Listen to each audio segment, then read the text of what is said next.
Hello everyone, as you all know, this is Niharika Tiwari. So, guys, we are back with another video related to your series of important question paper solving series. Right, guys? So ये बहुत important series है. आज हम question paper जो है वो solve कर रहे हैं. ना ही हम सिर्फ क्वेश्चन देख रहे हैं, बट उसके आंसर क्या हो सकते हैं और किस तरीके से आपको प्रेजेंटेशन करनी चाहिए, वो सारी चीजें हम कवर अप करने वाले हैं सीरीज में.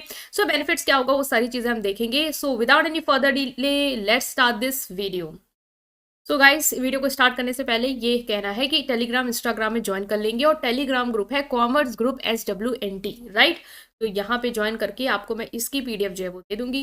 तो अब हम बात कर रहे हैं कि ये सीरीज आपके लिए क्यों इंपॉर्टेंट. पहला है कि जो भी इंपॉर्टेंट टॉपिक्स है ये एग्जाम्स में पूछे जा रहे हैं, तो ये आपके कॉलेज में भी आने के चांसेस है. जरूरी नहीं है कि जैसा क्वेश्चन वन शॉर्ट रीजन के में वेरी शॉर्ट में है तो आपके में वेरी शॉर्ट में ही आएगा. हो सकता है वो आपको शॉर्ट में दे या आपको लॉन्ग में दे दें, ठीक है. तो वो वेरी कर सकता है, बट क्वेश्चंस इंपॉर्टेंट है, टर्मिनोलॉजी इंपॉर्टेंट है, वो आपको फोकस करने को मिलेगा और वो मैं अच्छे से एक्सप्लेन करूंगी तो आपके लिए इजी हो जाएगा. नेक्स्ट एक ओवरव्यू मिल जाएगा आपको कि अटेम्प्ट कैसे करने हैं क्वेश्चन और कैसे लिखना है, ऐसा हम वो भी बातें करेंगे. और इससे आपका कॉन्फिडेंस बढ़ेगा जब आप पेपर सॉल्व करते हो, क्वेश्चन देखते हो और आपको लगता है कि ये चीज़ मुझे आती है, वही चीज़ इसमें पूछी गई है, तो आपका कॉन्फिडेंस जो है वो ऑटोमेटिकली एग्जाम से पहले क्या होता है, बूस्ट हो जाता है, राइट. तो हम स्टार्ट करने वाले हैं. आज के जो क्वेश्चन पेपर सीरीज का सॉल्व करने वाला पेपर है वो है बिजनेस कम्युनिकेशन. बिजनेस कम्युनिकेशन क्या होता है, इससे रिलेटेड हमने बहुत सारे पार्ट्स बनाए हैं, ठीक है, जहां पे हमने बिजनेस कम्युनिकेशन के पूरे सिलेबस को कवर किया है. गाइस, उसका लिंक भी डिस्क्रिप्शन में दे दूंगी, वो प्लेलिस्ट जाके चेकआउट करना, ठीक है. वहां से आपको काफी हेल्प होगी अगर आप कंटेंट ही चाह रहे हो तो. अभी हम क्वेश्चन पेपर को सॉल्व करेंगे. पहला हमने क्वेश्चन पेपर देखना भी होगा कि कौन सा क्वेश्चन पेपर सॉल्व करें. सो वन बाय वन पहले क्वेश्चन देख लेते हैं, क्वेश्चन पेपर को देख लेते हैं और उसके बाद हम इसको फर्दर मूव करते हैं आंसर के साथ. Okay okay. सो गाइज, जैसा कि आप देख पा रहे हैं ये पेपर है NEP 1038 UG एग्जामिनेशन और NEP के अकॉर्डिंग ही सिलेबस है, ठीक है. तो अब हम स्टार्ट करें. यहाँ पे आपको 3 घंटे दिए गए हैं इस पेपर में, 75 मार्क्स मैक्सिमम है. तो सेक्शन ए अगर हम देखें, सेक्शन ए से हम स्टार्ट करेंगे जो कि है आपका वेरी शॉर्ट आंसर टाइप, ठीक है. इसमें क्या है कि 5 क्वेश्चन दिए हैं और एक क्वेश्चन कितने का, 3 मार्क्स का है, ठीक है. और टोटल कितना है आपका, 15. सो ये सारी चीजें आपको देखनी होती है एग्जाम में कि कितने मार्क्स का है, क्योंकि उससे आइडिया मिल जाता है कितने वर्ड्स में लिखना है. जैसे यहाँ पे बोला गया है, साफ साफ वर्ड लिमिट बता दी गई कि 75 वर्ड से ज्यादा लिखना नहीं है. तो भाई 75 से ज्यादा वर्ड नहीं लिखने हैं तो ईजी हो जाएगा आपको, ठीक है. इतना ज्यादा लिखना नहीं है तो ये बहुत स्कोरिंग होता है ये वेरी शॉर्ट वाला. ज्यादा लिखना नहीं है और अच्छे से अपनी लैंग्वेज में बना के लिखो. रट्टाफिकेशन की जरूरत नहीं है, अपनी लैंग्वेज में जो समझ रहे हो उसको लिखो, क्योंकि वो ज्यादा याद रहता है और थोड़ा सा आंसर ना लोगों से अलग होगा. तो कुछ टीचर होते हैं जो ये सब चीज़ों पे ज़्यादा इंपॉर्टेंस देते हैं और अच्छे नंबर भी देते हैं. कुछ होते हैं उनको लगता है कि आपने कहानी क्या लिखी है, बुक की लिखनी चाहिए थी. भाई टीचर को इतना आप समझ गए होगे, उस हिसाब से भी आप ट्रिक अपना सकते हो, ठीक है. तो इसमें पहला क्वेश्चन अगर आप देख रहे हो तो क्या है कि what is the utility of oral communication, ठीक है. ओरल कम्युनिकेशन के यूटिलिटी मतलब इसकी इंपॉर्टेंस समझ लो, फायदे समझ लो, या क्या यूज है ये पूछा गया है यहाँ पे, ठीक है. एग्जाम मतलब यहाँ पे देखो हिंदी में दिया है उपयोगिता, uses. Next is right a note on video conferencing. Video conferencing क्या होता है वो है उसके बारे में आपको बताना है. जैसे आप वीडियो कॉल करते हो, वीडियो कॉन्फ्रेंसिंग करते हो, ठीक है, वही सारी चीजें हैं इसमें. ये वो क्वेश्चन है जो जिसको नहीं भी आता है कुछ वो भी करके आएगा क्योंकि इतना इजी है. How email works in business communication. Answer अभी हम देखने वाले हैं, पहले मैं क्वेश्चन बता दे रही हूँ वेरी शॉर्ट, ताकि आपको मैं लाइन से आंसर बताऊँ, ठीक है. How email works in business communication. Next is explain the meaning of kinesics. Kinesics क्या होता है. कैनेजिक देखो बहुत लोग होंगे सोच रहे कि यार कैनेजिक क्या आ गया. देखो हिंदी में दिया हुआ शारीरिक संचालन, ठीक है, नॉन वर्बल कम्युनिकेशन टाइप, तो वो पूछा गया आपसे. Next is explain the component of communication process. Communication process के क्या क्या कंपोनेंट हैं, एलिमेंट्स हैं, वो चीज़ें पूछी गई हैं. जैसे कम्युनिकेशन प्रोसेस होता है ना, उसी में जो जो स्टेप्स हैं उन्हीं को कंपोनेंट में आपको लिखना है वन बाय वन, ठीक है. तो ये है आपका सेक्शन ए गाइस. जो हमने डिस्कस किया है कि क्वेश्चन कैसे आए हैं. अब हम मूव करेंगे आंसर्स के साथ, तो चलिए अब आंसर्स देखते हैं.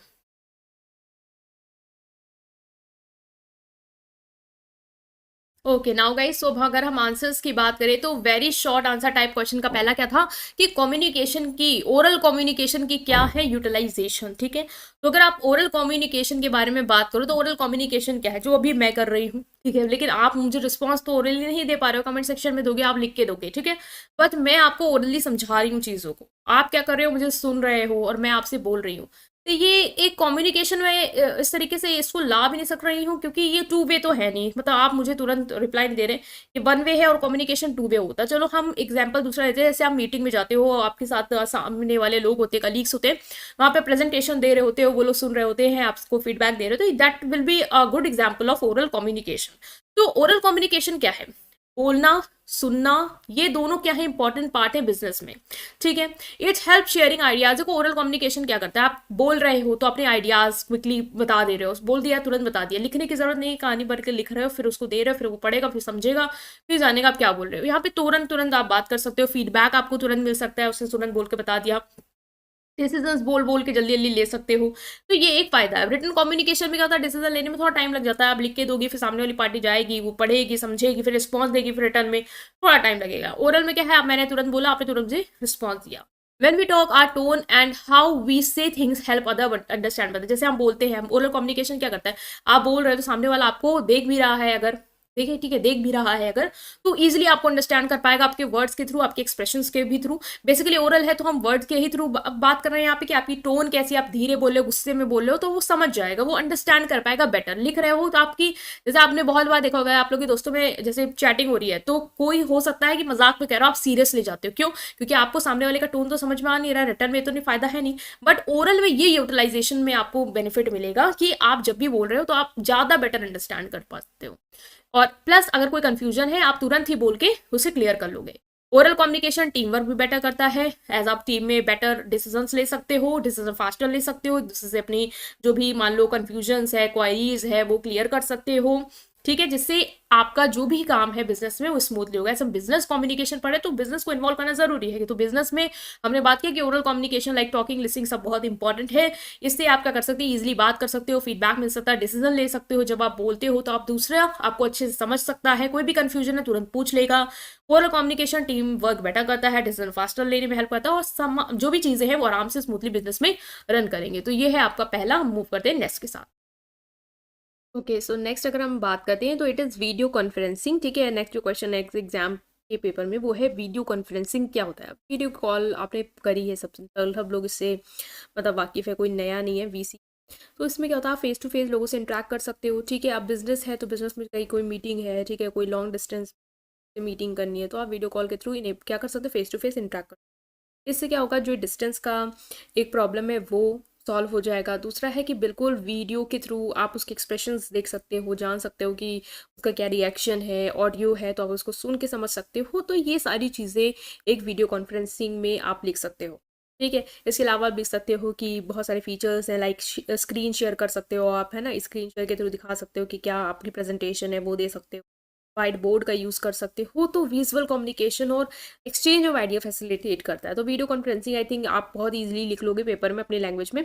ईमेल क्या होता है, ईमेल मतलब कि लेटर्स को सेंड करना फास्ट। आपको पता है इलेक्ट्रॉनिक मेल मतलब कि आप ऑनलाइन क्या कर सकते हो, मेल को जो भी आपने लिखा है उसको सेंड कर सकते हो। तो in business it help sharing message, क्या लिखते हो, जो भी आपकी फीलिंग्स है, थॉट्स है, आइडियाज़ है, कोई बिजनेस से रिलेटेड इन्फॉर्मेशन है, उसको लिखा आपने और फिर क्या किया, उसको सेंड कर दिया जिसको भी आपको सेंड करना है। इवन आप ऑप्शंस रहते हैं, मल्टीपल लोगों को एक बार में सेंड कर सकते हो, डॉक्यूमेंट पिक्चर्स अटैच कर सकते हो। इससे क्या होगा, आपका जो भी इंपॉर्टेंट मैसेज है वो क्लियरली चला जाएगा लोगों तक, और कोई भी मिसअंडरस्टैंडिंग नहीं रहेगी। और मिसअंडरस्टैंडिंग इन द सेंस कि आप इस तरीके से लिखोगे लोगों को कोई मिसअंडरस्टैंडिंग हो ही ना, बिल्कुल प्रॉपरली अपना मैसेज जो है वो ईमेल पे ड्राफ्ट करो। ईमेल से क्विक कम्युनिकेशन होता है, इजी है बिजनेस में, कॉस्ट सेविंग है, टाइम सेविंग है, ये सारी चीज़ें भी आप लिख सकते हैं। ठीक है, नेक्स्ट जो क्वेश्चन है उसमें वो है आपका कि किनेसिक्स क्या है। Kinesics refers to the study of body language, gesture, facial expression and posture as a form of non-verbal communication। non-verbal communication में जो किनेसिक्स है, किनेसिक्स क्या होता है, एक तरीके से नॉन वर्बल कम्युनिकेशन, मतलब कि जहाँ पे आप बॉडी लैंग्वेज और जेस्चर, फेशियल एक्सप्रेशन, पोस्चर के थ्रू क्या करते हो, कम्युनिकेट करते हो। वहाँ पे आप ओरल रिटन वर्ड नहीं यूज़ कर रहे होते, वहाँ आप अपने एक्सप्रेशंस के through, like if you are smiling you are saying, अगर आप ऐसे स्माइल कर रहे हो इसका मतलब आप हैप्पी हो, ये गुस्से में हो तो इस तरह के एक्सप्रेशन आप उसके थ्रू, या फिर आपके हाथ चल रहे हैं, ठीक है, आप कुछ बोल रहे हो तो उसको सपोर्ट कर रहा है। ठीक है, तो ये क्या है बेसिकली, आप किनेसिक्स में क्या करते हो, फिजिकल मूवमेंट जो कन्वे करते हैं, मीनिंग, इमोशंस, उसको एक्सप्लोर करते हो। ऑफ कोर्स जो भी आपके मूवमेंट है, जेस्चर है, फेशियल एक्सप्रेशन है, वो कुछ ना कुछ क्या कर रहे होंगे, कन्वे कर रहे होंगे। ठीक है, अगर आप ऐसे कर रहे हो तो वो कुछ कन्वे कर रहा है।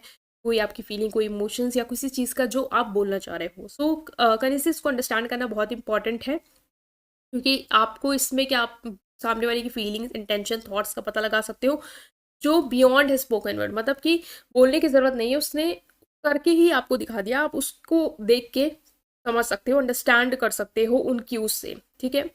और जो भी वो कहना चाहता है उसको आप अंडरस्टैंड कर सकते हो। एम्पैथी इन्हांस करता है, means if someone is showing the facial expression, जहाँ पे आप समझ पा रहे हो वो दुखी है, तो आप उसको समझ सकते हो, आप उसको एम्पथाइज कर सकते हो, ठीक है। आप उसकी हेल्प कर सकते हो इस तरीके से, या फिर जो भी जेस्चर्स है उसके थ्रू आप उसको बिल्कुल अंडरस्टैंड कर सकते हो, उसकी पोजीशन में खुद को रख के उसकी चीज़ों को समझ सकते हो, ठीक है। कम्युनिकेशन इफेक्टिव बनाता है सोशल और प्रोफेशनल टेक कॉन्टेक्स्ट में, ये सब चीज़ें आप ले सकते हो इसमें, ठीक है। तो ये आप याद रखना, और इसमें ना एग्जाम्पल्स ज़रूर डाल के आना, क्योंकि एग्जाम्पल्स बहुत ज़रूरी हैं इस वाले पॉइंट की, बेसिकली क्या क्या चीज़ें होंगी। नेक्स्ट कम्युनिकेशन प्रोसेस था वेरी शॉर्ट में, उसके कंपोनेंट थे, एलिमेंट थे। तो इसमें देखो क्या क्या है, जैसे कम्युनिकेशन प्रोसेस अगर आपने पढ़ा है तो आपको पता है कि सेंडर होता है, फिर वो मैसेज को क्या करता है, इनकोड करता है, फिर चैनल के थ्रू जाता है, फिर रिसीवर को मिलता है, फिर रिसीवर से डिकोड करता है, फिर उसको बारे में उसने जो समझा उसका फीडबैक देता है, and through out the process एक नॉइस क्रिएट होती है, ठीक है। तो सेंडर क्या होता है, सेंडर जो मैसेज को इनिशिएट करता है, मीन जो मैसेज को लिखता है, ठीक है। आपको जैसे मुझे कुछ कहना है तो मैं आप क्या करूँगी, मैसेज को लिखूंगी, ठीक है। और मैसेज कैसे लिखूंगी, इन कोड, मतलब मेरे माइंड में क्या होगा, कुछ थॉट आएगा जिसको मैं वर्ड्स या आइडियाज़ जो भी आएंगे उनको वर्ड्स में कन्वर्ट करूँगी, जिसके थ्रू आपको मैं सेंड करूँगी और आप उसको समझ पाओगे, ठीक है। तो वो होता है इनकोड। और मैसेज क्या है, मैसेज क्या है, जो भी इन्फॉर्मेशन आइडिया में दिमाग में आया, तो सेंडर होगा, सेंडर के दिमाग में क्या आएगा, मैसेज आएगा, आइडिया आएगा, इन्फॉर्मेशन आएगा, उसको वो जो भी उसके दिमाग में आया उसको वो लैंग्वेज में बदलेगा, ठीक है। उसके बाद फिर वो चैनल के थ्रू, चैनल क्या है, मीडियम है, मतलब जैसे हो सकता है मैं आपको लिख के वो चीज़ बोलूँ या सामने से बोल दूँ या फिर मैं ईमेल कर दूँ, तो उसके थ्रू वो जो भी इन्फॉर्मेशन है उसको क्या करेगा, शेयर करेगा। शेयर किससे कर रहा है, रिसीवर से कर रहा है, मतलब कि जो उस मैसेज को रिसीव कर रहा है वो होता है रिसीवर। डिकोड करेगा, मतलब वो उस मैसेज को क्या करेगा, इंटरप्रेट करेगा, अंडरस्टैंड करने की कोशिश करेगा कि आप उससे कह क्या रहे हो, फिर वो जो भी समझा उसके थ्रू आपको फीडबैक देगा, क्या रिएक्शन रहा उसके उस मैसेज को लेके। फिर नॉइस का क्या है कि जब भी ये पूरा प्रोसेस हो रहा है कि सेंडर सोच रहा है, तो हो सकता है आसपास की कोई फिजिकल नॉइस हो या इस तरीके का कोई डिस्टर्बेंस हो जो पूरे प्रोसेस में कहीं ना कहीं डिफिकल्टी क्रिएट कर सकता है, जो इंटरफेयर कर सकता है, या मैसेज जब चैनल के थ्रू जा रहा है तब वहाँ पे कोई प्रॉब्लम हो, तो ये सब होती है नॉइस, नॉइस क्रिएट होती है, ठीक है। जो कम्युनिकेशन के इफेक्टिवनेस को क्या करती है, इन्फ्लुएंस करती है बहुत सारे कॉन्टेक्स्ट में। तो ये सारी चीज़ें आप एलिमेंट्स में डाल सकते हैं, ठीक है गाइस। तो ये हमने देखा कि वेरी शॉर्ट आंसर में आपको क्या लिखना है, ज़्यादा वर्ड्स थे नहीं, 75 वर्ड्स से कम, तो आप ओरल कम्युनिकेशन को अपनी लैंग्वेज में लिख सकते हैं, ठीक है। ये सब ऐसे टॉपिक्स हैं जो बहुत ही ईजी हैं और अपनी लैंग्वेज में बेटर है आप लिख के आओ। वीडियो कॉन्फ्रेंसिंग, कुछ कुछ पॉइंट्स देख लो, इसको एक बार नजर डालो तो वहाँ पे पॉइंट्स याद रहेंगे, ठीक है। ये क्वेश्चन आने के चांसेस हैं, कम्युनिकेशन प्रोसेस आने का चांस है, हो सकता है डिटेल में पूछे, तो उस तरीके से भी आपसे एग्जाम में पूछा जा सकता है, ठीक है। अब हम मूव कर रहे हैं पेपर के साथ कि नेक्स्ट जो पार्ट है उसमें कौन कौन से क्वेश्चन है। ओके गाइस, तो आप पेपर देख पा रहे हो, यहाँ पे हमने वीडियो कॉन्फ्रेंसिंग, ईमेल, ये सब चीज़ें पढ़ ली हैं। अब आता है सेक्शन बी। सेक्शन बी में क्या है क्वेश्चन, सेक्शन बी है शॉर्ट आंसर टाइप क्वेश्चन। ये 7.5 नंबर का है और 200 वर्ड से ज़्यादा यहाँ नहीं लिखने, ठीक है। 3 क्वेश्चन है, 2 करने हैं, तो यहाँ पे चॉइस है आपके पास, बट हम यहाँ पे पूरे क्वेश्चंस के आंसर आपको बताएंगे, ठीक है। सबसे पहला है कि वर्बल और नॉन वर्बल कम्युनिकेशन में क्या डिफरेंस है वो आपको बताना है, ठीक है। तो इसमें देखो, हो सकता है आपके पेपर में सिर्फ यही आ जाए कि नॉन वर्बल कम्युनिकेशन क्या है, तो अगर आप एक भी चीज़ देख के जा रहे हो ना इस क्वेश्चन के थ्रू, तो आप अपने एग्जाम में जिस तरीके से भी आपका क्वेश्चन आता है आप उसको सॉल्व कर सकते हो, ठीक है। तो यहाँ पे डिफरेंस पूछा गया है। और नेक्स्ट है why effective listening is important and what are the principle effective listening, effective listening क्यों ज़रूरी है और क्या प्रिंसिपल है इफेक्टिव लिसनिंग के। नेक्स्ट है why resume is required for job interview, job interview के लिए रेज्यूमे क्यों रिक्वायर्ड, आपको पता भी रेज्यूमे क्या होता है, और मेन पॉइंट जो रेज्यूमे में आपको कंसीडर करने हैं रेज्यूमे बनाते समय वो, ठीक है। तो ये 3 क्वेश्चन, इसमें 2 अटेम्प्ट करने, तो ये 200 वर्ड्स में आपको मैक्सिमम लिखना है। तो अब हम इसके आंसर के साथ मूव करते हैं और देखते हैं कि आप कैसे लिख के आ सकते हैं, ओके। सो पहला क्वेश्चन था आपका short answer type question, 200 word से ज़्यादा नहीं, क्या डिफरेंस है वर्बल और नॉन वर्बल कम्युनिकेशन में। तो वर्बल कम्युनिकेशन क्या है, वर्बल मतलब कि वर्ड्स के थ्रू होने वाला, मतलब कि यहाँ पे आप बोल के लिख के अपनी चीज़ों को क्या करते हो, एक्सप्रेस करते हो, तो मीनिंग लिख सकते हो पहले तो पॉइंट में अगर आप चाहो तो। नॉन वर्बल क्या है, जहाँ पे आप एक्सचर, जेस्चर्स, एक्सप्रेशंस, बॉडी लैंग्वेज, इनके थ्रू क्या करते हो, अपनी चीज़ों को रखते हो। तो मीडियम क्या है, यहाँ पे आप स्पोकन या रिटन वर्ड्स के थ्रू अपनी बातों को रखते हो, यहाँ पे आप क्या यूज करते हो, ना बोलते हो ना लिखते हो, बल्कि एक्शंस के थ्रू, फेशियल एक्सप्रेशंस के थ्रू, बॉडी लैंग्वेज के थ्रू एक्सप्लेन करते हो। जैसे एग्जांपल ले लो, तो मुझे आपको कहना है कि शट अप, तो मैं शट अप हो सकता है वर्बल कम्युनिकेशन के थ्रू ऐसे कहूंगी शट अप, ठीक है, मैं आपको बोलूंगी शट अप, ठीक है। नॉन वर्बल कम्युनिकेशन में बस मैं ऐसा जेस्चर करूंगी और आप समझ जाएंगे कि मैं क्या कह रही हूँ, ठीक है। तो ये है पहला, तो मीडियम क्या है। Next is language dependency. अगर लैंग्वेज डिपेंडेंसी की बात करें तो वर्बल कम्युनिकेशन लैंग्वेज पे भाई डिपेंड करेगा, ठीक है। रिटन हो चाहे स्पोकन हो, लैंग्वेज की जरूरत होती है वर्बली कम्युनिकेट करने के लिए। नॉन वर्बल कम्युनिकेशन क्या है, ये लैंग्वेज पे कम डिपेंडेंट है, मतलब लैंग्वेज को बेसिकली सपोर्ट करता है। जैसे अगर मैं बोल रही हूँ और जेस्चर भी कर रही हूँ या एक्सप्रेशंस भी दे रही हूँ, देखो आएगा, नेचुरली आएगा, तो वो कहीं ना कहीं लैंग्वेज को आप देख रहे हो डिपेंड है, बट कम। आप इसको यूनिवर्सली अंडरस्टैंड कर सकते हैं। मीन आप जो लैंग्वेज है उस पर ज़्यादा डिपेंड नहीं करता है। यूनिवर्सली अंडरस्टूड इसलिए हो सकता है क्योंकि सबको पता होता है इस जेस्टर का मीनिंग क्या है, मोस्ट ऑफ द जेस्टर्स का मीनिंग सेम होता है हर जगह, तो उससे आप इजीली अंडरस्टैंड कर सकते हैं। इतना लैंग्वेज पे डिपेंड करने की जरूरत नहीं है। लैंग्वेज नहीं भी है तो भी आप उसको कहीं ना कहीं अंडरस्टैंड कर सकते हो। फेशियल एक्सप्रेशन को देख लिया, समझ लिया, इस तरीके से। क्लैरिटी की बात करें तो वर्बल कम्युनिकेशन ज़्यादा क्लियर होता है। भाई आप बोल रहे हो, लिख रहे हो, तो बिल्कुल एक्सप्रेस कर दे रहे हो। नॉन वर्बल में क्या है, ये डेप्थ ऐड कर सकता है। मतलब वर्बल अगर आप बोल रहे हो और नॉन वर्बल जेस्चर यूज कर रहे हो, ठीक है, जेस्चर यूज करते हो, एक्सप्रेशन यूज कर रहे हो, तो वो उसको और ज्यादा सपोर्ट कर देगा और उसका डेप्थ में ले आएगा। लेकिन अगर सिर्फ आप एक्सप्रेशंस के थ्रू यूज कर रहे हो या नॉन वर्बल जेस्चर्स, इन सारी चीज़ों के थ्रू ही कम्युनिकेट कर रहे हो, देन कभी कभी इसको समझ पाना मुश्किल हो जाता है, क्योंकि फेशियल एक्सप्रेशन, बॉडी लैंग्वेज कोई लोग कुछ तरीके से अलग इंटरप्रेट कर सकते हैं। आप हो सकता है यहाँ पे ऐसे क्रॉस आर्म करके इसलिए बैठे हो क्योंकि आपको नहीं पता इसका मतलब है कि आप अपोज कर रहे हो सामने वाले को, या आप थोड़ा सा रिस्ट्रिक्टेड हो, दूसरे के ओपिनियन को एक्सेप्ट करें, आपको नहीं पता, आप जस्ट नॉर्मली थे, बट वहां पे उस चीज को अलग तरीके से ले गया, तो कहीं कभी कभी ये हो सकता है कि डिफिकल्टी क्रिएट करते क्लियरिटी उतनी ना हो, ठीक है। तो ये डिफरेंस लिख सकते हैं आप। नेक्स्ट इज स्पीड की बात करो तो वर्बल कम्युनिकेशन फास्टर होता है, क्योंकि फेस टू फेस कॉन्वर्सेशन है यहाँ पे, स्पेशली इन केस में, मतलब जहाँ पे आप ओरल कम्युनिकेशन कर रहे हो, वर्बल कम्युनिकेशन में भी, तो वहाँ पे फास्ट हो जाएगा, आपने बोला सुना खत्म, ठीक है। नॉन वर्बल में क्या है, समझना टाइम लगेगा। जैसे कोई भी जेस्चर कर रहा है, वो सिर्फ जेस्चर्स के थ्रू बात करे, तो आपको उसको समझने में समय लग सकता है, उसको इंटरप्रेट करने में पूरी तरीके से समय लग सकता है। स्पीड उतनी ज़्यादा फास्ट नहीं होगी। कल्चरल वेरिएबिलिटी की बात की जाए तो भाई verbal communication is heavily influenced by language and many and very significantly across culture. हर जगह अलग अलग लैंग्वेज होती है, तो लैंग्वेज पे डिपेंड है वर्बल कम्युनिकेशन, तो कल्चर का के अनुसार इस पे काफी प्रभाव जो है वो पड़ता है। नॉन वर्बल कम्युनिकेशन में ऑल्सो वेरी अक्रॉस कल्चर, मतलब नॉन वर्बल कम्युनिकेशन भी कल्चर के अक्रॉस वेरी करता है, क्योंकि हर जगह अलग अलग हो सकता है जेस्चर का मीनिंग हो, लेकिन कुछ नॉन वर्बल क्यूज ऐसे हैं जिनकी मीनिंग सेम है। लाइक कोई स्माइल कर रहा है तो इसका मतलब यही है कि वो हैप्पी है, कोई रो रहा है इसका मतलब वो सैड ही है। तो ये तो चीज, ये दो नॉन वर्बल क्यूज जो है वो बिल्कुल यूनिवर्सल है। ऐसा नहीं कि वहां पे और स्माइल कर रहा है तो मतलब रोना है, और रो रहा है तो मतलब हंसना है, ऐसा नहीं होगा।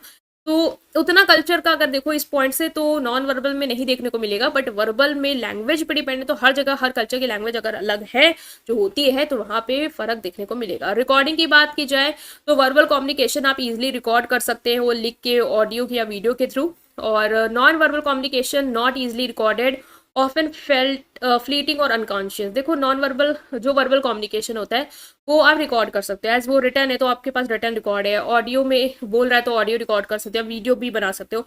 नॉन वर्बल कम्युनिकेशन में जस्टर्स कभी कभी नेचुरल कब आ जाए, आप उसको एक स्पेसिफिक मोमेंट आपको नहीं पता है जब आप रिकॉर्ड कर पाओ, ठीक है, अनकॉन्शियस होता है।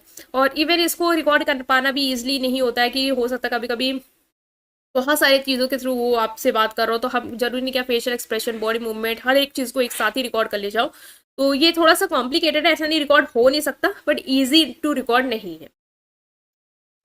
So next is formality. Formality के बेसिस पे भी हम वर्बल और नॉन वर्बल कम्युनिकेशन को डिफ्रेंशिएट कर सकते हैं। फॉर्मेलिटी मतलब क्या है कि verbal communication tends to be more formal, specially in written form और प्रोफेशनल सेटिंग। वर्बल कम्युनिकेशन जो होता है ना वो ज्यादा फॉर्मल होता है अगर हम उसको लिख के देते हैं। जैसे जैसे वर्बल कम्युनिकेशन आपने देखा है, आप बोल रहे हो, ठीक है, वो तो ठीक है, चलो इनफॉर्मल वे में आपने बोल दिया, ठीक है, निकल गया जो भी आपने कह दिया। बट जब रिटन फॉर्म में, स्पेशली आप जब मेल ड्राफ्ट कर रहे होते हो इंपॉर्टेंट बिजनेस से रिलेटेड, तो वो थोड़ा प्रोफेशनल आप देख पा रहे हो कि वो प्रोफेशनल चला जाता है, ठीक है। कॉन्फिडेंशियल मेल या किसी कॉन्फिडेंशियल इन्फॉर्मेशन से जो ऑर्गेनाइजेशन की रिलेटेड, उसके रिगार्डिंग रिटन डॉक्यूमेंट प्रिपेयर करना, तो वो कहीं ना कहीं फॉर्मेलिटी को पूरा करते हुए दिखता है आपका verbal communication. Non verbal communication informal spontaneous होता है, मतलब कि आप एवरी डे इंटरेक्शन में आपका जो भी फेशियल एक्सप्रेशन, जो भी जेस्चर्स हैं, वो आता ही आता है। तो ऐसा नहीं कि वो फॉर्मल चीज़ों में आप ज़्यादा इंक्लूड कर रहे हो या फॉर्मल हो तो ही ये चीज़ें आ रही है, ये इनफॉर्मल होता है ज़्यादा देखा जाए तो। और नेचुरली कभी भी आपका जब भी आप किसी से इंटरेक्ट कर रहे हो, बातचीत कर रहे हो, तो आपके facial expression, gesture, body language, ये सारी चीज़ें आपको देखने को मिलेंगी। तो फॉर्मेलिटी के बेसिस में वर्बल कम्युनिकेशन ज़्यादा फॉर्मल है, ठीक है।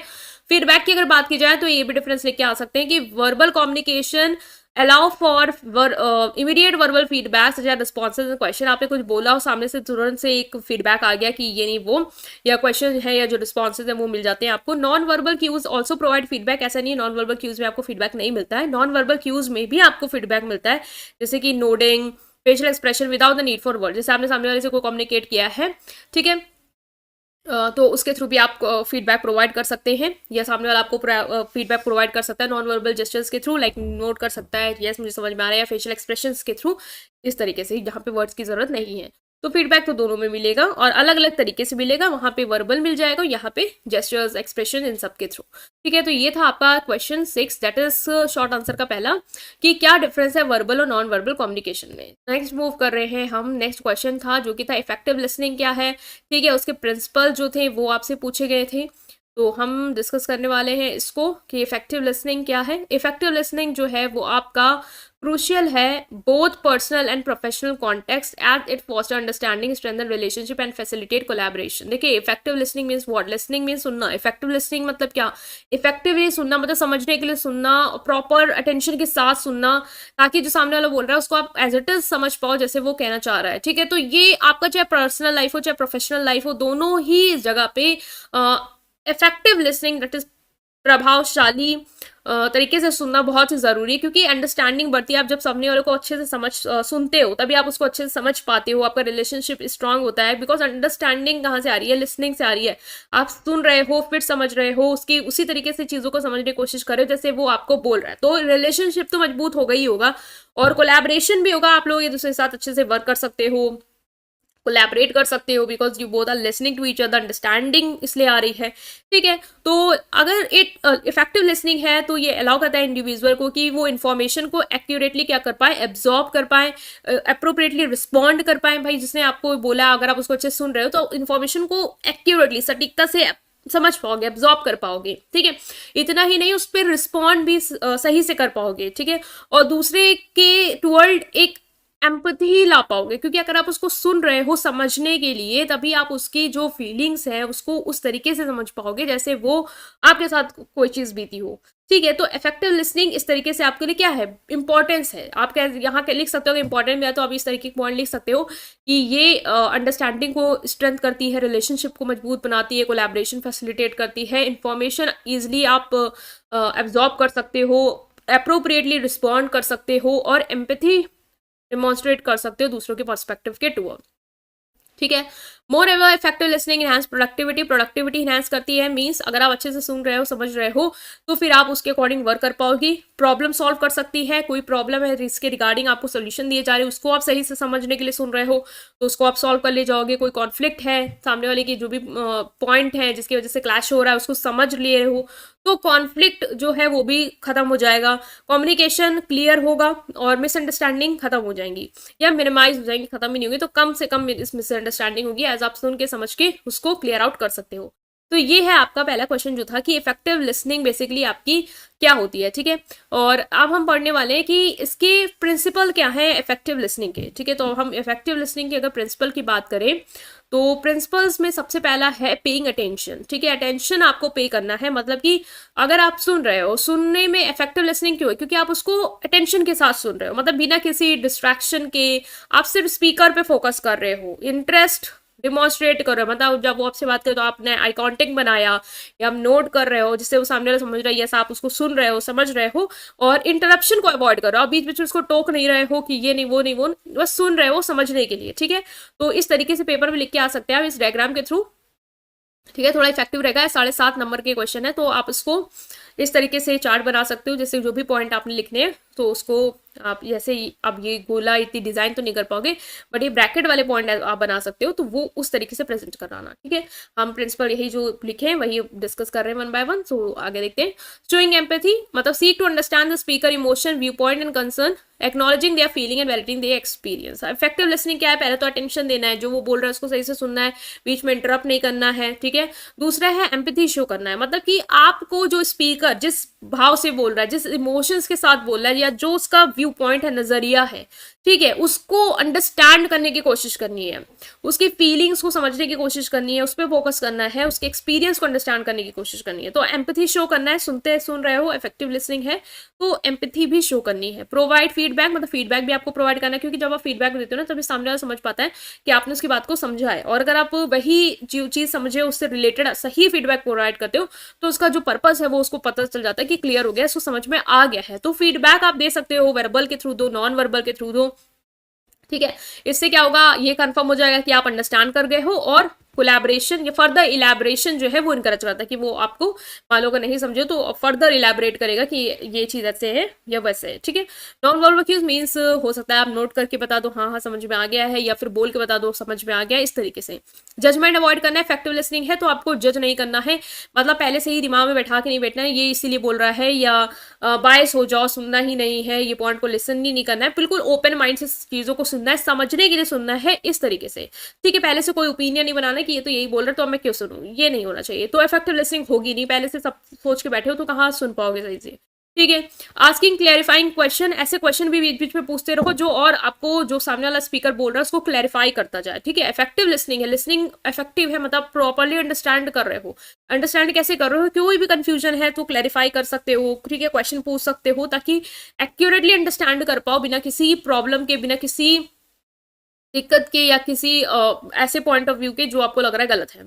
ठीक है, next is paraphrasing and summarising, जो भी उसने पॉइंट बोले उसको समराइज कर सकते हो कि आपने ये बोला है, ये चीजें हैं, ये बोला है आपने, या पैराफ्रेज कर सकते हो कि आपने मुझे अभी तक ये पॉइंट बताया कि अटेंशन देना है और अंडरस्टैंड करना है, एम्पैथी शो करनी है, यही वाले पॉइंट है ना, तो आप पैराफ्रेज कर सकते हो जो भी आपको सामने वाला बोले। उससे क्या होगा, जब आप पैराफ्रेज करोगे वो सुन रहा होगा आपको स्पीकर, और फिर वो बता देगा कि हाँ हाँ यही चीज जो है वो मैंने बोली है, तो ये भी आपको बता देगा कि लिसनिंग है इफेक्टिव है। ठीक है, लिसनिंग इफेक्टिव बनानी है तो ये सब चीजें करो आप, तो सभी तो आप अच्छे से उसका प्रॉफिट जो है इफेक्टिव लिसनिंग का, कि आप समझ पा रहे हो एग्जैक्टली वही चीजें उसी इंटेंशन के साथ जैसे सामने वाला बोल रहा है, वो पॉसिबल हो पाएगा। साइलेंस को रिस्पेक्ट करना है। ठीक है, बीच बीच में साइलेंस होना है, जो कोई साइलेंस है जैसे हम लोग बात कर रहे हैं, कोई टॉपिक पे डिस्कस कर रहे हैं तो बीच में हम चुप हो जा रहे हैं, वो इसलिए ताकि सामने वाला भी इन्फॉर्मेशन को प्रोसेस कर पाए कि अब तक वो क्या समझा है। ऐसा नहीं कि एकदम से बोले जा रहे हैं। ठीक है, तो फिर वो ओवरलोड हो जाएगी इन्फॉर्मेशन। समय देना है, साइलेंस रखनी है। ठीक है, जिससे आप इन्फॉर्मेशन को प्रोसेस कर पाओ, रिफ्लेक्ट कर पाओ कि आप क्या समझ पाए हैं, ये सारी चीजें। पेशेंट रखना है, मतलब कि बहुत सारे लोग होते हैं ना जब कोई बोल रहा होता है तो उनको पास पेशेंस नहीं है कि वो सुन पाए इतना सब्र के साथ, उनको रहता है कि बस जल्दी से तुम कंप्लीट करो तो मैं अपने पॉइंट रख दूं, वो नहीं होना चाहिए। आपको पेशेंटली सुनना है तभी वो लिसनिंग इफेक्टिव होगी। तो ये आप लिख सकते हैं इसमें कि इन सारे प्रिंसिपल को अगर आप फॉलो करते हैं तो लिसनिंग इफेक्टिव होगी, कनेक्शन स्ट्रांग होगा, एक दूसरे की टुवर्ड रिस्पेक्ट बढ़ेगी और ओवरऑल कम्युनिकेशन इफेक्टिव हो पाएगा। ठीक है, तो ये था आपका ये क्वेश्चन अगर आता है आपका। ठीक है, अगर प्रिंसिपल इफेक्टिव लिसनिंग क्या है तो इस तरीके से लिख सकते हैं और इस तरीके से प्रेजेंट करके आ सकते हैं, बिकॉज ये काफी अच्छा और इंगेजिंग लगेगा। ठीक है, तो 7.5 नंबर का है तो ये सब चीजें करनी ही पड़ेंगी आपको।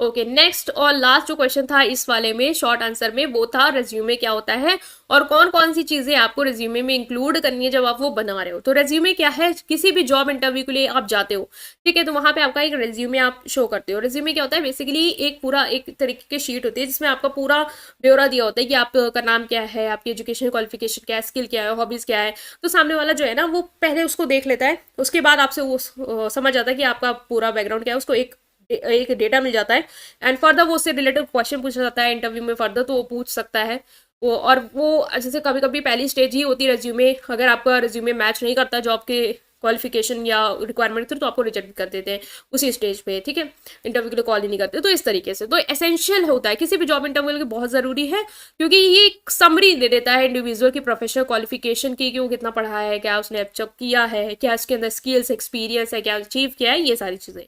तो it provide recruiter and hiring manager with available inside in the candidate background. भाई जो रिक्रूटर है, जो रिक्रूट कर रहा है, या जो मैनेजर है जो हायर कर रहा है, उसको कैंडिडेट के बैकग्राउंड के बारे में काफ़ी चीज़ें पता चल जाती हैं कि वो रोल के लिए सुटेबल है या नहीं, या ऑर्गेनाइजेशन में कंट्रीब्यूट कर पाएगा या नहीं कर पाएगा।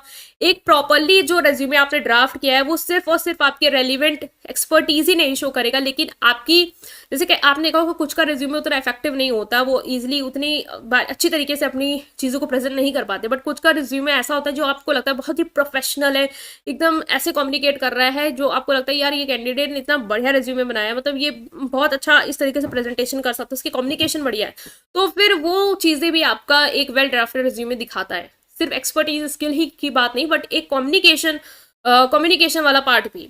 रेज्यूमे सब एज अ स्क्रीनिंग टूल, मैंने बताया था ना, स्क्रीनिंग टूल की तरह एक्ट करता है, मतलब बहुत सारे रिक्रूटेड जो होते हैं वो कैंडिडेट को शॉर्टलिस्ट इसके बेसिस पे करते हैं। मान लो कोई क्वालिफिकेशन थी कि बीए चाहिए और आपके पास बीकॉम है, तो फिर वो से देखा रेज्यूमे में बीकॉम है, तो आपको रेज्यूमे वहीं पर रिजेक्ट कर दिया, तो फर्दर कंसिडर करने की जरूरत भी नहीं होती है। तो ये सारी चीज़ें हैं कि एक रेज्यूमे क्या होता है। ओके, नेक्स्ट जो आता है आपका वो आता है व्हेन राइटिंग रेज्यूमे की पॉइंट शुड बी कंसीडर, मतलब कौन कौन से पॉइंट आपको कंसीडर करने जब एक रेज्यूमे आप लिख रहे हो। ठीक है, तो इसमें काफी पॉइंट्स हैं, इस तरीके से आप ड्रॉ करके आ सकते हो। क्लैरिटी एंड कंसाइसनेस होना चाहिए, relevance, professional formatting, summary, contact information, work specification, ये सब चीजें डिस्कस करेंगे। तो आपको पता है जब भी आप रेज्यूमे, आप बीकॉम में हो, बीबीए में हो, आपने रेज्यूमे बनाया होगा या नहीं बनाया होगा, तो अभी आप बनाओगे आगे जाके, तो उसमें आपको याद भी रखने की कौन कौन सी चीजें आपको इंक्लूड करनी है। देखो जब भी रिज्यूमे बनाओ तो वो क्लियर होना चाहिए, ऐसा नहीं हॉच पॉच करके सब कुछ एक ही में प्रेजेंट कर दिया। ठीक है, तो क्लियरली प्रेजेंट करना है आपको, बुलेट पॉइंट यूज कर सकते हो। ठीक है, जैसे क्वालिफिकेशन है 10th में या 12th में, तो इस बुलेट पॉइंट के थ्रू आप उसको डेटा को प्रेजेंट कर सकते हो, ना कि एक ही पैरा में लिख दिया कहानी, वो नहीं होनी चाहिए। हाईलाइट कर दो की डिटेल, जो इंपॉर्टेंट डिटेल्स हैं उसको हाईलाइट कर सकते हो। रेलिवेंस, मतलब कि अपने रेज्यूमे को जॉब की रिक्वायरमेंट के थ्रू क्या कर सकते हो, एडिट कर सकते हो। ठीक है, जो आपको लग रहा है कि यहाँ पे ऐसी स्किल्स की रिक्वायरमेंट है या इस तरीके के एक्सपीरियंस की रिक्वायरमेंट है, तो उस हिसाब से आपको लगा कि आप किसी टेक्निकल जॉब के लिए जा रहे हो, तो अपने रिज्यूमे में थोड़ा टेक्निकल वाला पॉइंट ज़्यादा हाईलाइट कर दिया, इस तरीके से अचीवमेंट को वहाँ वाली ज़्यादा हाईलाइट कर दी, या और इंक्लूड कर दी अगर आपने पहले नहीं इंक्लूड करी थी, तो उस हिसाब से, ताकि वो रेलिवेंट हो जाए उस पर्टिकुलर जॉब के रिगार्डिंग। नेक्स्ट, प्रोफेशनल फॉर्मेटिंग, आपको क्लीन और प्रोफेशनल लेआउट बनानी है। Consistent formatting, font spacing for easy readability, मतलब कि जो भी स्पेस हो टेक्स्ट के बीच में वो ऐसी हो कि सामने वाला पढ़ पाए इजीली। ठीक है, सब हौच पौच करके ना लिखा हो, और फॉन्ट सही हो, मतलब ऐसा ना हो कि बहुत छोटा लिखा हो, बहुत बड़ा ना लिखा हो, ऐसा नहीं होना चाहिए। एक प्रोफेशनल लेआउट आपको यूज करनी है। ठीक है, कॉन्टैक्ट इन्फॉर्मेशन इंक्लूड कर सकते हो, अपना name, phone number, email address, ये सब चीजें, लिंक्डइन प्रोफाइल, ताकि अगर आप उसको कॉन्टैक्ट करना है, ऑफ कोर्स आपको अगर जॉब देगा तो कॉन्टैक्ट करेगा, तो वो ऐड करोगे। तो ये की पॉइंट जो आपको इंक्लूड करें, पहले तो क्लियरिटी होनी चाहिए बिल्कुल। ठीक है, और ब्रीफ में ही चीज़ें लिखो, डिटेल हाईलाइट करो, कहानी नहीं लिखनी है। जो भी जॉब के लिए जा रहे हो उससे रेलिवेंट डिटेल्स हाईलाइट कर सकते हो। प्रोफेशनल हो, मतलब कि ज़्यादा स्पेस ना दी हो, फॉन्ट अच्छा हो, स्पेसिंग सही हो, समझ पाए, पढ़ने लायक हो, ऐसा बनाना है। कॉन्टैक्ट इन्फॉर्मेशन इंक्लूड कर सकते हो। Summary or objective statement, providing a brief overview of career objective, skill and strength at the beginning of the resume, grab the reader attention।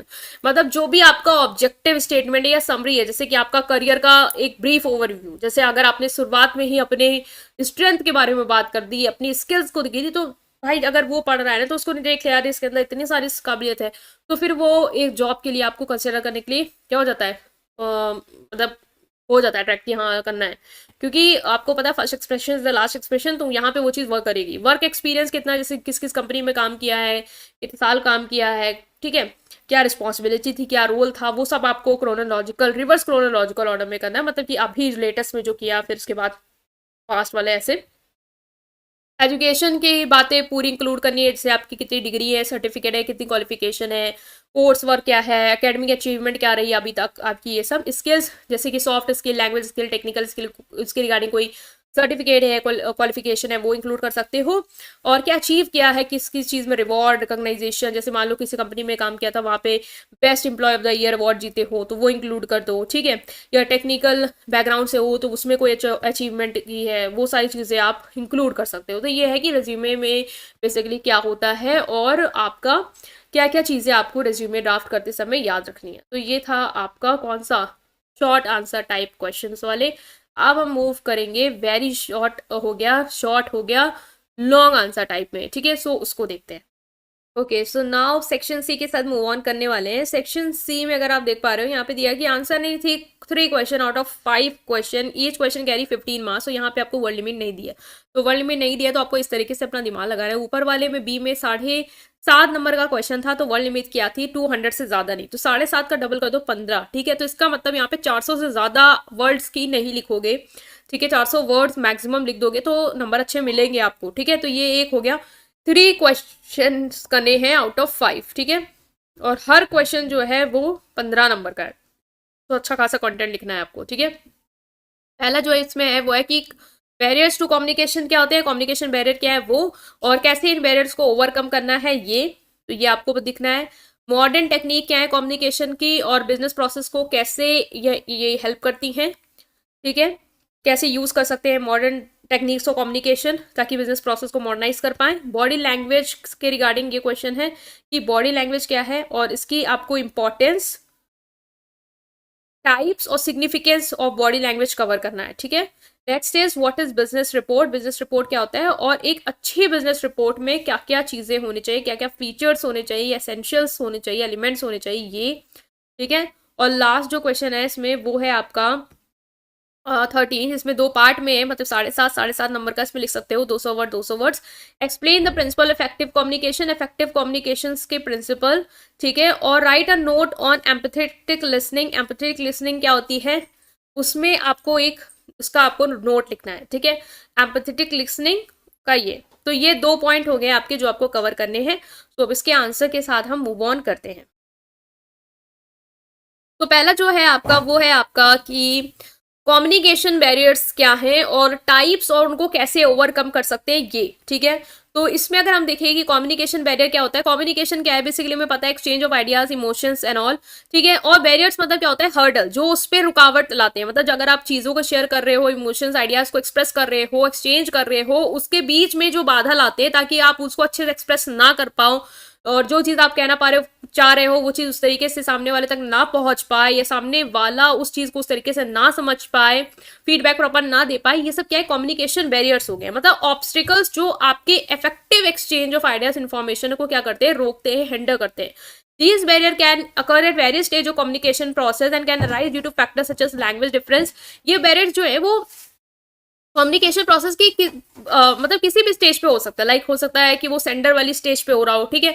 Sender stage में कैसे हो सकता है, लाइक सेंडर डिस्टर्ब है तो वो मैसेज उस तरीके से ना कम्युनिकेट कर पा रहा हो, इमोशन उस तरीके से एक्सप्रेस ना कर पा रहा हो, या फिर चैनल है अगर, ठीक है, जो मीडियम आप यूज कर रहे हो, ईमेल हो या टेक्निकल इशू हो गया या बैकग्राउंड नॉइज है, वो उस वजह से आपका कम्युनिकेशन खराब हो रहा है, या रिसीवर मत मान लो कि उसका एक ऐसा मूड है कि वो आपके जो भी आप कहना चाह रहे हो, एक्सप्रेस करना चाह रहे हो, उसको उस तरीके से लेना नहीं चाह रहा है, वो ऑलरेडी एक प्री कंसीव नोशन बना के बैठा हुआ है, तो फिर वो अलग अलग स्टेज पे आपको ये बैरियर्स देखने को मिल सकते हैं जो आपके कम्युनिकेशन को अफेक्ट करेंगे। जैसे कि क्या क्या फैक्टर्स हो सकते हैं, लाइक लैंग्वेज डिफरेंस, अगर आपकी लैंग्वेज में डिफरेंस है, ठीक है, आप हिंदी में बोल रहे हो, सामने वाला इंग्लिश अंडरस्टैंड करता है, तो भाई कम्युनिकेशन प्रॉपर नहीं हो पाएगा। कल्चर डिफरेंस है, आप इंडियन कल्चर से हो, फॉरेन कल्चर से, कल्चर में डिफरेंस है, उसके कम्युनिकेशन स्टाइल में डिफरेंस है, जेस्चर्स में डिफरेंस है, वो भी प्रॉब्लम क्रिएट करेगा।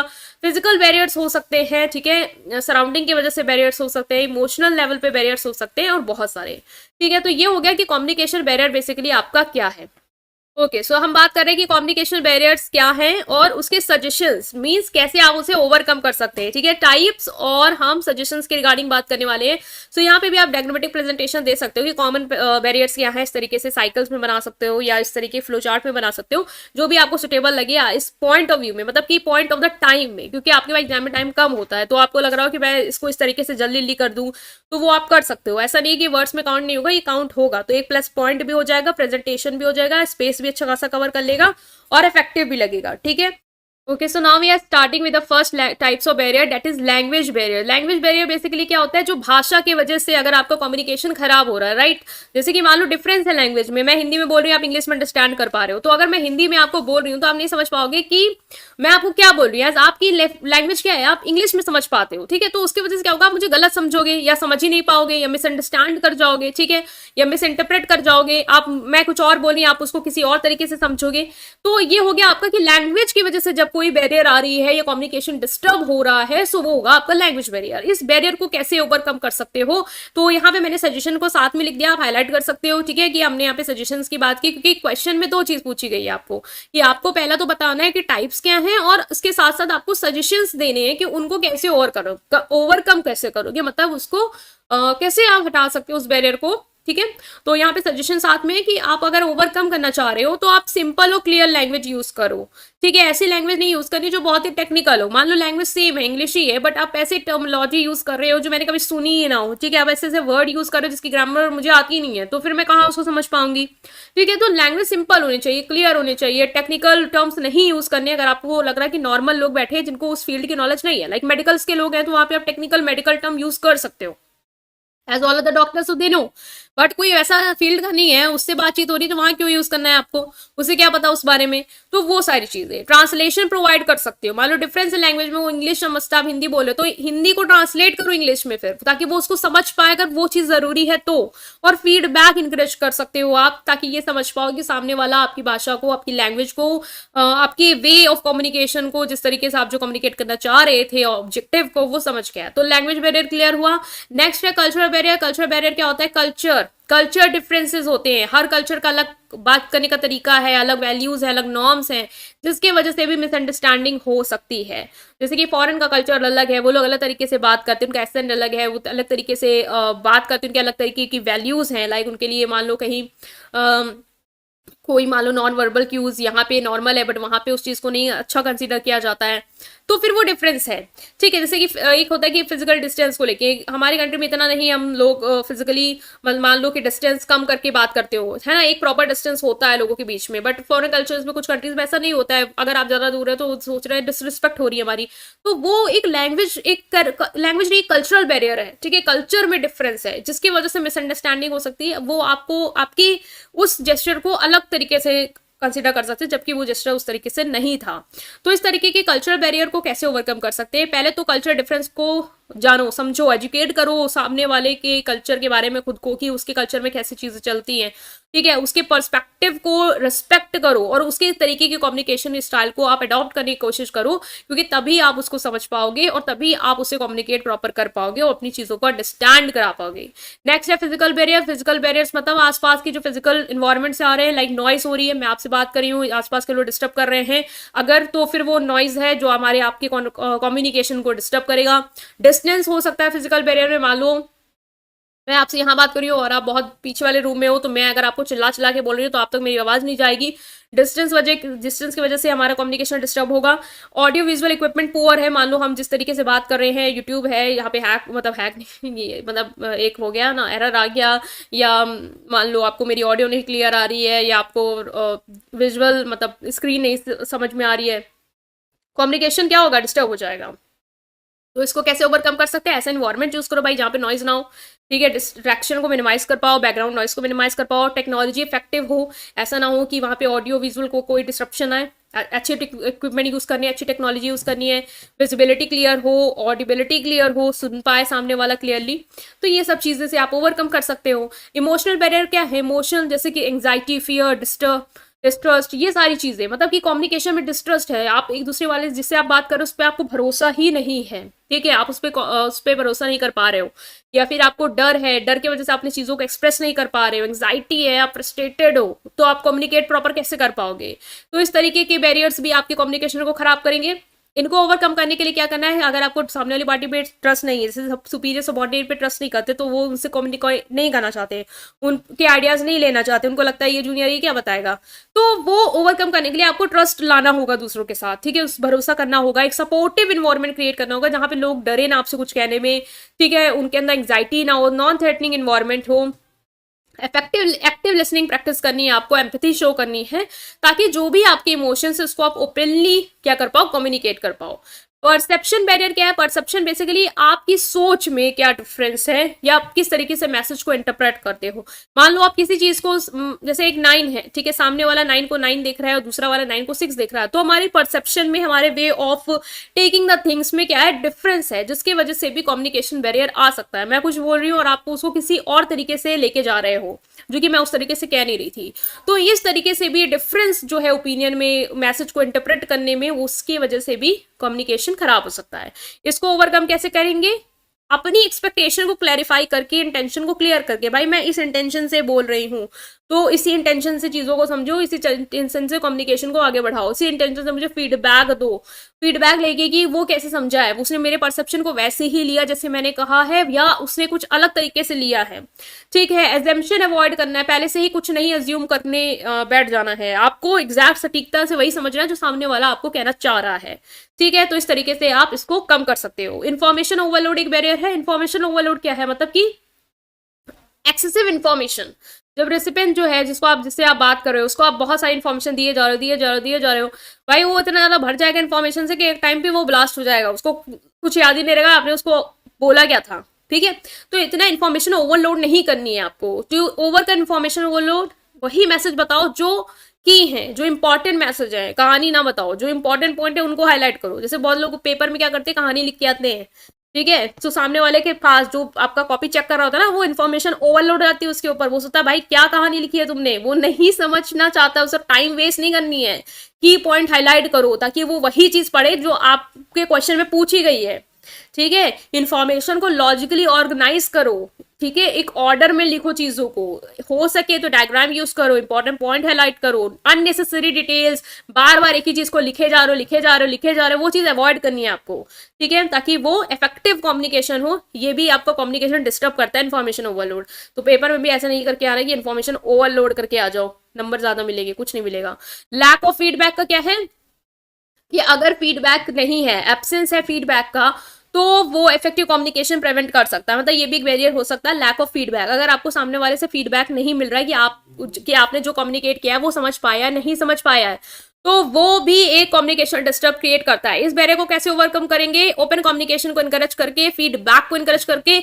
मीन्स आप सामने वाले रेसिपेंट से बोलेंगे कि फीडबैक दो, ताकि आप ये समझ पाओ कि सामने वाला वो समझ पाया है या नहीं जो आपने उससे कम्युनिकेट किया है। ठीक है, अपॉर्चुनिटीज देना सामने वाली पार्टी को, रिसीवर को, कि वो क्लैरिफाई कर पाए, वो आपसे डाउट पूछ पाए। कोई मिसअंडरस्टैंडिंग है तो उसको ऑलरेडी वो इंटरप्ट करके रखे, और आप मतलब अननेसेसरी इंटरप्ट नहीं करके, लेकिन एट द एंड वो पूछे और आप उसकी मिसअंडरस्टैंडिंग को ऑन द स्पॉट क्या करो, क्लियर करो। ठीक है, तो फीडबैक होना चाहिए, वो इनकरेज करना है आपको, नहीं है तो बैरियर आएगा। पुअर लिसनिंग इसके, सामने वाले जिससे आप बात कर रहे हो उसको वो नहीं सुन पाता सही से।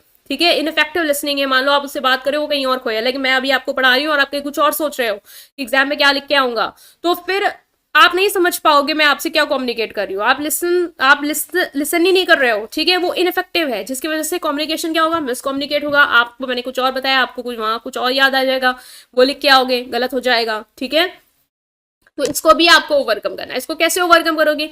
भाई पुअर लिसनिंग है तो उसको इफेक्टिव लिसनिंग बनाओ, अच्छे से सुनो, आई कांटेक्ट बनाओ, नोडिंग। अब सामने तो होनी कि नोट कर रहे हो तो मैं समझ रही हूँ, ठीक है, वो कर रहे हो अलग बात है। ठीक है, पैराफ्रेजिंग कर रहे हो, मान लो मेरी वीडियो खत्म हुई, आपने पैराफ्रेज किया कि ये पॉइंट थे, इसका मतलब ये है, ये लिख के आना है। ठीक है, encourage others to listen attentively. अब स्पीकर का भी काम है कि वो इंकरेज करे। जैसे मैंने आपको ये सब चीजें बोली तो आपका थोड़ा टेंशन आया होगा, तो अब हो सकता है अब आगे पार्ट में टेंशन देने लग जाओ। ठीक है, फिर फीडबैक दो मुझे नीचे कमेंट में कि क्या समझ में आया, तो वो सब चीजें। ठीक है, तो ये हो गया।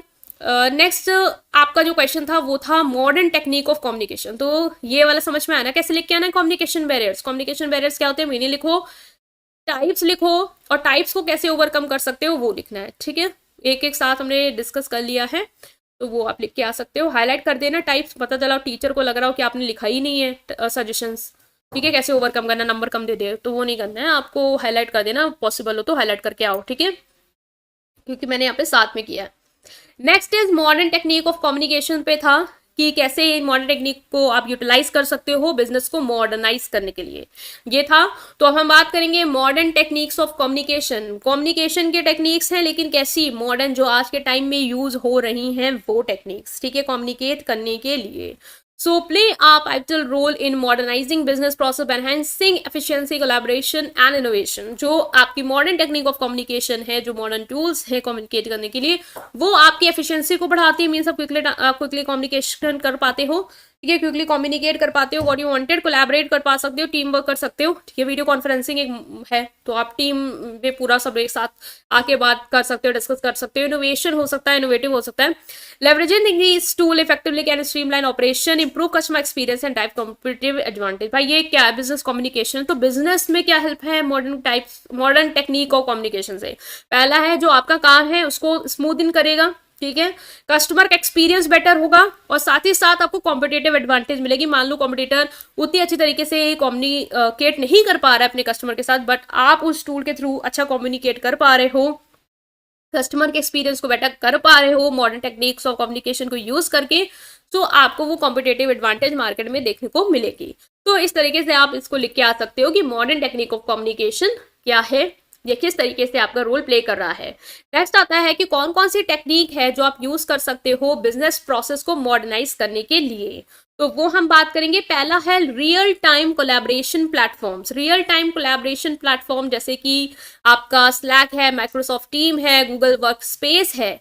गूगल वर्क स्पेस आपने देखा होगा, इसमें क्या होता है, इंस्टेंट मैसेजिंग हो सकती है, आप तुरंत मैसेज कर सकते हो, तुरंत फाइल शेयर कर सकते हो, टीम के साथ कोलैबोरेट कर सकते हो। लाइक गूगल वर्क स्पेस पे लोग कनेक्टेड हैं, ठीक है, ग्रुप बना है, वहां पे आपने जो शेयर करना शेयर कर सकते हो, जो ग्रुप शेयर करना चाहता है शेयर कर सकता है, फाइल शेयरिंग हो सकती है, इंस्टेंट आप एक दूसरे को रिप्लाई कर सकते हो, एक रियल टाइम कोलैबोरेशन हो सकता है, मतलब उसी समय पे आप एक दूसरे से कर सकते हो, कम्युनिकेट कर सकते हो, डॉक्यूमेंट को कोलैबोरेट कर सकते हो। इससे क्या होगा, आपका वर्क प्रोसेस स्मूथली चलेगा, जिस टाइम पे जो इन्फॉर्मेशन की जरूरत थी वो आपको मिल जाएगी, उस हिसाब से आप डिसीजन ले सकते हो, प्रॉब्लम सॉल्व कर सकते हो।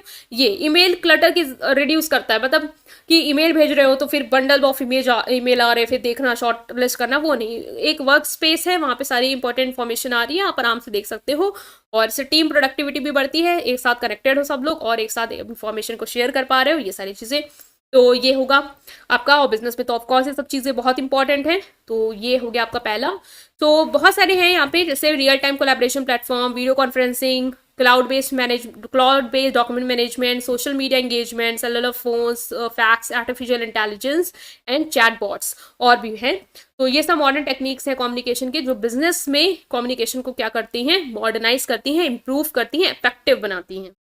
Next is video conferencing solution. आप वीडियो कॉल यूज कर सकते हैं, लाइक आपने देखा होगा जूम मीटिंग, गूगल मीट, ये सब क्या है, एक वर्चुअल मीटिंग होती है, आपस में सब लोग एक दूसरे को देख पा रहे हैं, फेस ऑफ कर पा रहे हैं, प्रेजेंटेशन शेयर कर रहे हैं, स्क्रीन शेयर कर रहे हैं, ठीक है, ट्रेनिंग सेशन उसके थ्रू आपने देखा होगा, बहुत सारे ऑनलाइन जो आजकल जॉब दे रहे हैं वो सब ऑनलाइन भी प्लेटफॉर्म के थ्रू अपने ट्रेनिंग भी प्रोवाइड करते हैं, ठीक है। तो इससे क्या हो रहा है, जोग्राफिकल बैरियर कम हो रहा है भाई। आप यहाँ हो, कोई आप मान लो लखनऊ में हो, कोई मान लो मुंबई में है, आप आपस में कनेक्ट कर रहे हो, ठीक है। तो इससे क्या होगा कि बिजनेस से रिलेटेड जितने भी इंपॉर्टेंट डिस्कशन है, मीटिंग है, वो सब फैसिलिटेट करता है, जोग्राफिकल बैरियर को रिड्यूस करता है, जो भी रिमोट वर्क को प्लेटफॉर्म को, this platform enable remote work, मतलब दूर से आप काम कर सकते हो, ग्लोबल कोलैबोरेशन, वर्ल्ड के थ्रू लोगों से कनेक्ट कर सकते हो, कोलैबोरेट कर सकते हो, आपको ट्रैवल करने की जरूरत नहीं, खर्चा करने की जरूरत नहीं है। इस तरीके से आप अपने बिजनेस के कम्युनिकेशन को मॉडर्नाइज कर सकते हो। Cloud based document management, cloud storage and document management solution such as Dropbox, Google Drive और SharePoint enable secure storage and access and sharing of document from anywhere any time. आपने पढ़ा होगा Google drive होता है, ठीक है, ये तो देखा ही होगा, ड्रॉपबॉक्स नहीं तो गूगल ड्राइव देखा होगा। इसमें क्या होता है, आपने जो भी इंपॉर्टेंट डेटा है, इंपॉर्टेंट डॉक्यूमेंट्स है बिजनेस रिलेटेड या कोई भी इंपॉर्टेंट चीजें हैं, वो उसको स्टोर कर सकते हो, और जब कहीं भी हो आप उसको वहां पे एक्सेस कर सकते हो। मान लो आपकी गैलरी में नहीं है वो चीजें, बट उस ड्राइव में है, तो उस ड्राइव के थ्रू आप उसको निकाल सकते हो, उसको पढ़ सकते हो कहीं भी हो, ठीक है। By centralising document management, ensuring version control and tool streamline collaboration. भाई ऐसी जगह जैसे गूगल ड्राइव है जिसमें बहुत लोग एक्सेस है उनके पास, तो वो आपस में उस टूल के थ्रू देख सकते हैं, कोलैबोरेट कर सकते हैं, डेटा सिक्योरिटी रहेगी, और रिमोट वर्क फैसिलिटेट करता है, मोबाइल एक्सेस, मोबाइल के थ्रू कहीं भी एक्सेस कर सकते हो, ये सब चीज़ें, तो ये भी एक बेनिफिट है। Social media engagement, social media platform जैसे लिंक्डइन हो गया, ट्विटर हो गया, इंस्टाग्राम हो गया, ये कस्टमर के साथ एंगेजमेंट के लिए एक प्लेटफॉर्म देता है। आपको पता है आजकल इंस्टाग्राम में इतने एड्स आते हैं, वो क्या कर रहा है, कस्टमर के साथ आप अपने बिजनेस को प्रमोट कर पा रहे हो, ठीक है, मार्केट रिसर्च कर पा रहे हो। मान लो एक सर्वे आ गया, ठीक है, उसको फिल किया, तो वो लोगों के बारे में क्या ऑडियंस चाह रही है, क्या उनका फीडबैक हमारे पर्टिकुलर ऑफर के रिगार्डिंग, वो आप गैदर कर सकते हो, ठीक है। तो business can reach wider audience, gather customer feedback and tailor their offering to meet the market demand. तो इस तरीके से भी आप अपने बिजनेस की कम्युनिकेशन को मॉडर्नाइज कर सकते हो, कस्टमर के रिलेशनशिप को इन्हांस कर सकते हो।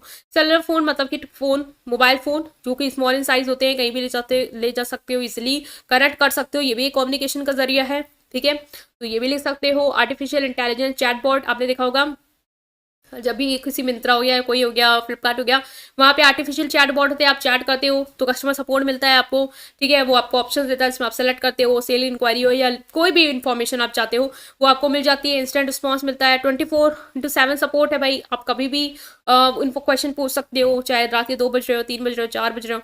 तो कस्टमर सेटिस्फेक्शन इनहांस कर रहा है बिजनेस इन इस मॉडर्न कम्युनिकेशन के थ्रू, टूल के थ्रू, ठीक है। रिस्पॉन्स टाइम रिड्यूस कर रहा है, तुरंत रिस्पॉन्स मिल रहा है, कस्टमर सर्विस का प्रोसेस मॉडर्नाइज हो रहा है, ये है। Next is fax. फैक्स एक टेक्निक है इलेक्ट्रॉनिक कम्युनिकेशन की, जहां पे photo copies of the document are send with the help of telephone line. जैसे कोई भी आपको डॉक्यूमेंट की फोटो कॉपी भेजनी है तो टेलीफोन लाइन के थ्रू ये मशीन जो है वो हेल्प करती है आपको सेंड करने में, ठीक है। तो ये भी एक बहुत ही क्विक फास्ट वे है इन्फॉर्मेशन को, विजुअल मटेरियल जैसे photograph, diagram, documents, copies of art work उसको शेयर करने के लिए। तो ये भी आपके एक कम्युनिकेशन में क्या कर रहा है, हेल्प कर रहा है, उसको इफेक्टिव बना रहा है।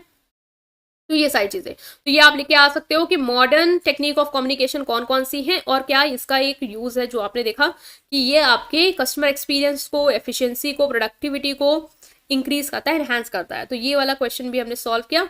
मूव करते हैं नेक्स्ट क्वेश्चन के साथ। तो next question is body language. Body language के रिगार्डिंग था कि बॉडी लैंग्वेज क्या है, टाइप्स ऑफ बॉडी लैंग्वेज और इंपॉर्टेंस ऑफ बॉडी लैंग्वेज। तो body language refers to the non-verbal signals and cues that individual use to communicate their thought, feelings and intention through physical gestures, facial expression, posture and movement। Body language में आपकी पूरी body की language आ जाएगी, means पूरी body के through आप कैसे communicate करते हैं वो आ जाएगा, चाहे वो आपका फेशियल एक्सप्रेशन हो, चाहे वो आपके फिजिकल जेस्चर्स हो, चाहे वो आपका पॉस्चर हो, चाहे वो आपके मूवमेंट्स हो, उसके थ्रू जो अपने आप फीलिंग्स, इंटेंशन, थॉट्स को कम्युनिकेट करते हो, एक्सप्रेस करते हो, वो क्या है, आपका बॉडी लैंग्वेज है, ठीक है। ये इंपॉर्टेंट रोल प्ले करता ही करता है, आपको पता है जब भी आप कोई चीज़ एक्सप्रेस कर रहे थे, बोल रहे थे, तो ऐसा तो है नहीं आप एक्सप्रेशन लेस बोल रहे हो या फिजिकल जेस्चर्स आपके नहीं है, होंगे ही होंगे। तो वो आपके बेसिकली इंटरेक्शंस में क्या करता है, इंपॉर्टेंट रोल प्ले करता है, ठीक है, इन्फ्लुएंस करता है कि कैसे मैसेज को परसीव या अंडरस्टूड किया जाए। तो अंडरस्टैंडिंग बॉडी लैंग्वेज को समझना बहुत इंपॉर्टेंट है ताकि आप कम्युनिकेट कर पाओ इफेक्टिवली, अपने रिलेशनशिप को क्या कर पाओ, इंपॉर्टेंट या बेटर बना पाओ, ठीक है। सो टाइप्स की बात करेंगे और सिग्निफिकेंस की बात करेंगे। तो टाइप्स आप लिख के आ सकते हो इस तरीके से कि ये टाइप्स हैं, ठीक है। Facial expression, gesture, posture, eye contact या प्रॉक्सिमिटी, ये सब फेशियल एक्सप्रेशन बेसिकली है फेस की जो एक्सप्रेशन है जो आपके इमोशंस को कन्वे कर रहा है, like happiness, sad, anger, surprise, ठीक है। स्माइलिंग हो सकती है, फ्राउनिंग हो सकती है, रेजिंग आईब्रोज हो सकती है, स्क्विंटिंग हो सकती है। ये सब एग्जाम्पल है किसके, आपके फेशियल एक्सप्रेशन के, जो आपके एक इमोशन, आपके जो स्टेट है, जो आप एक्सप्रेस करना चाह रहे हो वो एक्सप्रेस कर रहा है। जेस्चर्स हो सकते हैं लाइक आपके जो हैंड मूवमेंट्स हैं, आर्म मूवमेंट्स हैं, बॉडी लैंग्वेज, बॉडी मूवमेंट्स हैं, जैसे आप हैंडशेक कर रहे हो, थम्स अप कर रहे हो, वेव कर रहे हो, पॉइंटिंग कर सकते हो, जैसे मैं कर रही हूँ, ये सब भी आपकी क्या कर रहे हैं, आपके जो थॉट्स हैं, आइडियाज हैं, या जो आप एक्सप्रेस करना चाह रहे हो उसको सपोर्ट कर रहे हैं या कन्वे कर रहे हैं। पोस्चर आप किस तरीके से बैठते हो, उठते हो, खड़े होते हो, ठीक है, वो सब चीजें आपकी चीज़ों को कम्युनिकेट कर रहे होते। If you are in a relax posture, it shows कि आप रिलैक्स हो, ठीक है। और अगर आप बहुत ज़्यादा मतलब ऐसे पोस्चर में हो जहाँ पे आप आप शो कर रहे हो कि यू आर कॉन्फिडेंट, अगर आपने क्लोज्ड पोस्चर लिया है या स्लाउच हो, ऐसे बैठे हो आराम से, तो दिखा रहा है कि आप डिस्कम्फर्ट हो या इनसिक्योरिटी है या डिफेंसिव हो, ये सब चीज़ें। तो ये भी कम्युनिकेट कर रहा है आपकी चीज़ों को। आई कांटेक्ट, अगर आप किसी के साथ बात कर रहे हो, एंगेज हो, तो आप उससे आई कांटेक्ट कर रहे होगे, ये शो कर रहा है आप इंटरेस्टेड हो। इधर उधर देख रहे हो तो ये शो कर रहा है कि आप या तो डिस्कम्फर्ट हो, डिसऑनेस्ट हो या शाइनेस है आप में। प्रॉक्सिमिटी, जो डिस्टेंस है, फिजिकल डिस्टेंस जो आपने बातचीत करते समय मेंटेन किया है, वो भी इंपॉर्टेंट होता है। अलग अलग कल्चर में अलग अलग नॉर्म्स हैं जो प्रॉक्सिमिटी के रिगार्डिंग, कुछ लोग क्या है बहुत ही कम फिजिकल डिस्टेंस रखते हैं एक दूसरे से कम्युनिकेट करने में, ठीक है, कुछ लोग चाहे वो डिस्टेंस मेंटेन करके बातचीत करते हैं। तो ये भी एक कम्युनिकेट कर रहा है कि आप किस तरीके से ट्रीट कर रहे हो लोगों को या क्या कम्युनिकेट कर रहे हो उस के थ्रू। अगर आप कम डिस्टेंस हो जहाँ पे इसको कंसिडर किया जाता है closer physical distance is important या अच्छा है, तो वहाँ पे उनको लग रहा हो कि आप उसके साथ रिस्पेक्टफुली बिहेव कर रहे हो या फिर इंगेज हो उसकी बातों को अंडरस्टैंड करने में और उसको वैल्यू कर रहे हो, या फिर ज़्यादा दूर वहाँ पे नहीं कंसिडर किया जाता तो वो डिसरिस्पेक्ट कंसिडर करेंगे। ठीक है, तो ये हो गया। बॉडी लैंग्वेज की इंपॉर्टेंस क्या है? पहला है, देखो वर्बल कम्युनिकेशन को कॉम्प्लीमेंट्स करता है, आप बोल रहे हो फेशियल एक्सप्रेशन के साथ सपोर्ट कर रहे हो उसको, ठीक है, या फिर जेस्चर्स कर रहे हो तो आप जो बोल रहे हो उसको और ज्यादा इफेक्टिव बना देगा। कॉम्प्रीहेंशन इनहांस कर देता है, मतलब मैसेज में और डेप्थ और क्लैरिटी जोड़ देता है। आपको पता है जब आप जेस्चर्स के थ्रू या इमोशंस कुछ भी कन्वे कर रहे हो उसके साथ वैसे ही एक्सप्रेशन दे रहे हो तो वो और क्लियर कर देता है कि आप गुस्से में ही चीजों को बोल रहे हो, अगर गुस्से वाला ही फेस बना रहे हो। Facilitate understanding of true meaning behind spoken word, spoken words के बिहाइंड क्या सही मीनिंग है वो आपको अंडरस्टैंड करने में हेल्प करता है बॉडी लैंग्वेज। बोल कुछ रहे हो लेकिन मान लो कि फीलिंग कुछ और है, तो फिर अगर आपके फेस पे वो दिख रही है तो वो अलग से आपको समझ में आ जाएगी सामने वाले को कि बोल भले ही ऐसे रहे हो लेकिन फील कुछ अलग ही कर रहे हैं। क्रूशियल रोल प्ले करता है रिलेशनशिप स्टैब्लिश करने में, पॉजिटिव इंप्रेशन क्रिएट करने में, ठीक है, एक अच्छा कम्युनिकेशन बिल्ड करने में ये क्या करता है, इंपॉर्टेंट रोल प्ले करता है। इफेक्टिव कम्युनिकेशन, चाहे वो सोशल हो या प्रोफेशनल, चाहे आप सोशली फैमिली में बात कर रहे हो या फिर प्रोफेशनली ऑर्गेनाइजेशन में बात कर रहे हो, कम्युनिकेशन को क्या करता है, इफेक्टिव बनाता है। ठीक है, बॉडी लैंग्वेज के थ्रू कम्युनिकेशन क्या हो जाता है और इफेक्टिव हो जाता है, ईजी टू अंडरस्टैंड हो जाता है, आपके कॉन्फिडेंस को एक्सप्रेस करने में हेल्प करता है। भाई कॉन्फिडेंटली बोल रहे हो, हम देखो कोई मीटिंग कर रहे होते हैं बहुत ही कॉन्फिडेंसली अपने हैंड जेस्चर्स मूवमेंट के थ्रू कम्युनिकेट कर रहे हैं, वर्ड्स लैंग्वेज अलग टोन में है, ठीक है, कॉन्फिडेंशियल टोन कॉन्फिडेंट टोन में है और बॉडी जेस्चर्स भी शो कर रहे हैं, they are very enthusiastic, very energetic, तो वो भी एक्सप्रेस कर रहा था आपका कॉन्फिडेंस, आप ऑथेंटिक हो या नहीं, ये सब। ठीक है, तो ये था आपका कि बॉडी लैंग्वेज क्या है, टाइप्स क्या है, इंपॉर्टेंस क्या है, तो ये क्वेश्चन हमने डिस्कस किया।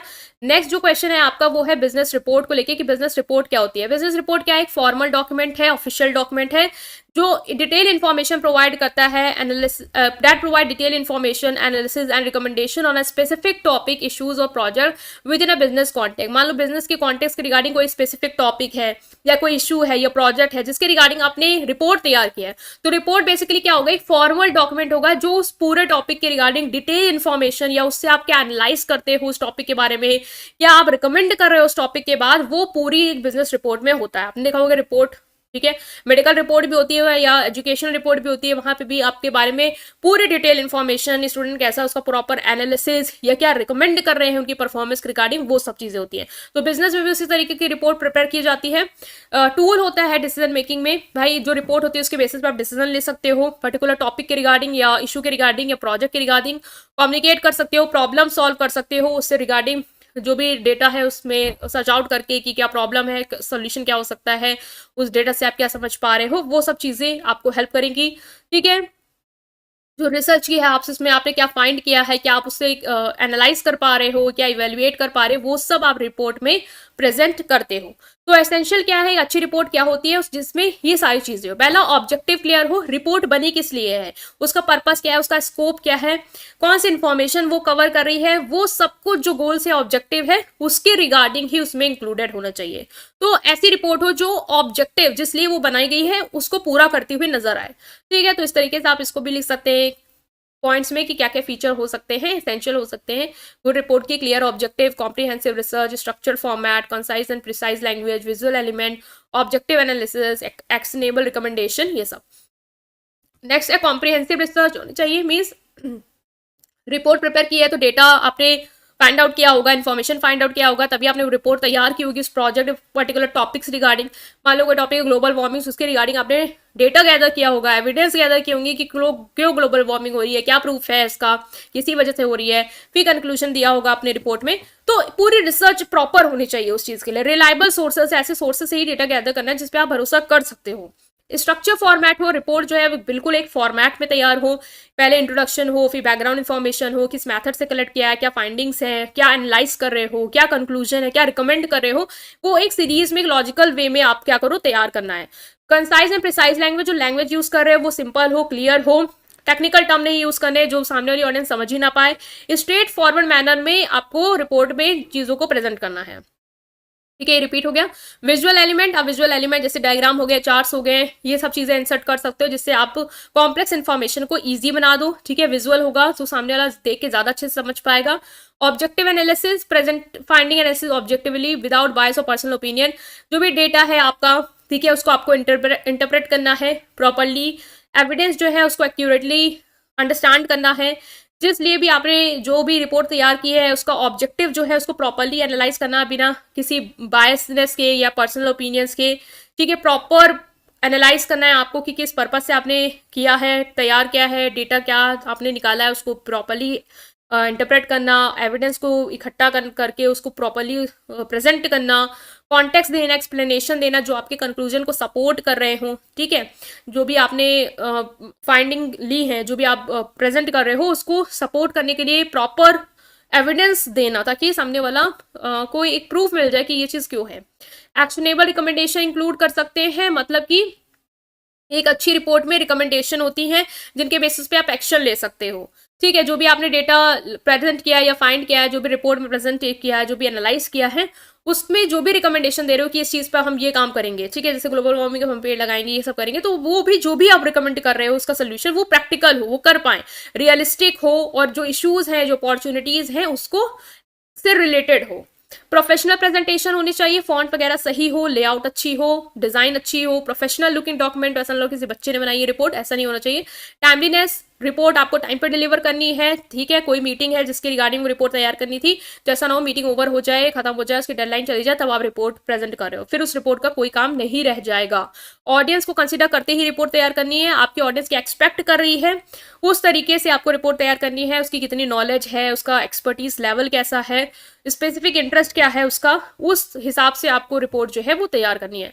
ठीक है, ऑडियंस को कंसीडर करते हुए। तो ये था आपका क्वेश्चन जो कि था रिपोर्ट से रिलेटेड, रिपोर्ट क्या है, बिजनेस रिपोर्ट, और उसमें क्या क्या चीजें होनी चाहिए, तो ये हमने डिस्कस किया।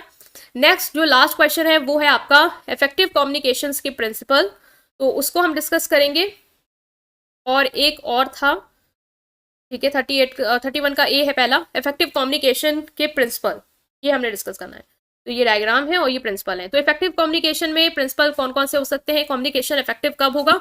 जब आप जो कम्युनिकेट करना चाह रहे हो वो बिल्कुल एग्जैक्टली कम्युनिकेट कर दो और सामने वाला उसको उसी तरीके से समझ जाए, आपका पेयर पर्पज जो है वो पूरा हो जाए। तो पहला है आप कौन कौन सी चीजें होनी चाहिए? Correctness, completeness, courtesy, consideration, clarity, conciseness and concreteness. ठीक है, तो क्लैरिटी मतलब क्या है कि जो भी कम्युनिकेशन हो, जो भी मैसेज हो वो क्लियर हो और इजी टू अंडरस्टैंड हो, सामने वाला उसको समझ पाए। ठीक है, सिंपल लैंग्वेज यूज करनी है, टेक्निकल जॉर्गन वगैरह नहीं यूज करने हैं। ऐसी ही चीजों को आपको एक्सप्रेस करना है जहां पे क्लैरिटी हो, मतलब मैसेज जो है वो लैंग्वेज इजी हो, सामने वाला समझ पाए। ऐसा ना हो कि आपने कोई ऐसे कठोर वर्ड यूज करे जो सामने वाला समझ ही नहीं पा रहा इसका मीनिंग क्या है। कंसाइज हो, communicate your message efficiently by conveying the essential information without unnecessary detail, मतलब कि कंसाइज, एक ब्रीफ में आपको मैसेज जो है वो एक्सप्लेन करना है। ठीक है, अननेसेसरी उसको बढ़ा चढ़ा के कुछ नहीं लिखने की जरूरत है, इन्फॉर्मेशन ओवरलोड नहीं करनी है, उतनी इन्फॉर्मेशन देनी है जो रेलिवेंट हो। Concreteness, use specific and tangible language to make sure your message more vivid and tangible. Provide concrete example, fact and details to support. Concreteness होनी चाहिए, मीन्स आपका जो भी मैसेज है वो स्पेसिफिक हो। ठीक है, जिस ऑब्जेक्टिव के थ्रू या जो ऑब्जेक्टिव के लिए आप एक्सप्लेन कर रहे हो, कम्युनिकेट कर रहे हो, वो पूरा करता हो। एग्जाम्पल्स दोगे, फैक्ट दोगे, डिटेल दोगे जो आपके पॉइंट को सपोर्ट कर रहा हो। ठीक है, जो याद रख पाए सामने वाला, ऐसा कम्युनिकेशन में आपकी चीजें होनी चाहिए। करेक्टनेस मतलब क्या है कि जो भी आपका मैसेज है वो एक्यूरेट हो। ठीक है, कम्युनिकेशन जो है करेक्ट हो, मतलब ग्रामर करेक्ट यूज करी हो, स्पेलिंग सही हो, प्रोनाउंसिएशन सही हो, पंक्चुएशन सही हो, जैसे लिख रहे हो तो प्रॉपर लिखो, स्पेलिंग मिस्टेक नहीं करनी है, ग्रामर गलत नहीं होना है। ठीक है, हर फैक्ट और इन्फॉर्मेशन को वेरीफाई करके आपको देना ताकि मिसअंडरस्टैंडिंग ना हो, कंप्लीट हो, मतलब जितनी इन्फॉर्मेशन आपने देनी है सारी इन्फॉर्मेशन दो। ठीक है, कोई भी इंपॉर्टेंट डिटेल मिस आउट नहीं करनी है कि सामने वाला कंफ्यूज रहे। कर्टसी होनी चाहिए, रिस्पेक्ट के साथ, पोलाइटनेस के साथ बातचीत करनी है, कम्युनिकेट करना है, ऑडियंस के टुवर्ड एम्पैथी रखनी है, मीन समझना है सामने वाला किस स्टेट पे है, उस हिसाब से ही उससे कम्युनिकेट करना है। फ्रेंडली टोन हो आपकी, पॉजिटिव टोन हो, अप्रिशिएशन शो करो ऑडियंस के अटेंशन के टुवर्ड, अगर वो अटेंशन देना तो उसको अप्रिशिएट करो टाइम टू टाइम। कंसिडरेशन क्या है कि जो ऑडियंस है उसकी नीड को, उसके इंटरेस्ट को ध्यान में रखते हुए ही अपना मैसेज क्या करना है, ड्राफ्ट करना है। ठीक है, कि वो किस तरीके से मेरे मैसेज को समझ सकता है, उसकी लैंग्वेज क्या है, वो इतना हार्ड मतलब एक्सप्लेनेशन समझ पाएगा नहीं समझ पाएगा, उसके लिए इजी जाना है जिससे वो ज़्यादा इंगेज हो पाए, लाइक उसको ज़्यादा एग्जाम्पल्स के थ्रू समझ आएगा तो हम वो इंक्लूड करेंगे, वो सब। तो ये पॉइंट जो है ना 1 2 3 और यहाँ पे ये ठीक है ना ऑर्डर 4 5 6 7 7 प्रिंसिपल हैं आपके इफेक्टिव कम्युनिकेशन की। करेक्ट हो, कंप्लीट हो, courtesy, consideration, clarity, conciseness and concreteness. ठीक है, नेक्स्ट जो 13 का बी था वो था एम्पैथिक लिसनिंग। क्या है?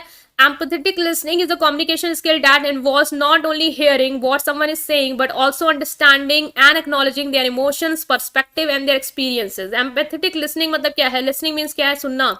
लेकिन सिर्फ सुनना ही नहीं है, यहाँ पे आप जो सुन रहे हैं, जो सामने वाला आपको बोल रहा है उसको समझने के लिए सुन रहे हैं, उसके इमोशंस को अंडरस्टैंड करने के लिए सुन रहे हैं, उसके पर्सपेक्टिव को समझने के लिए, एक्नॉलेज करने के लिए।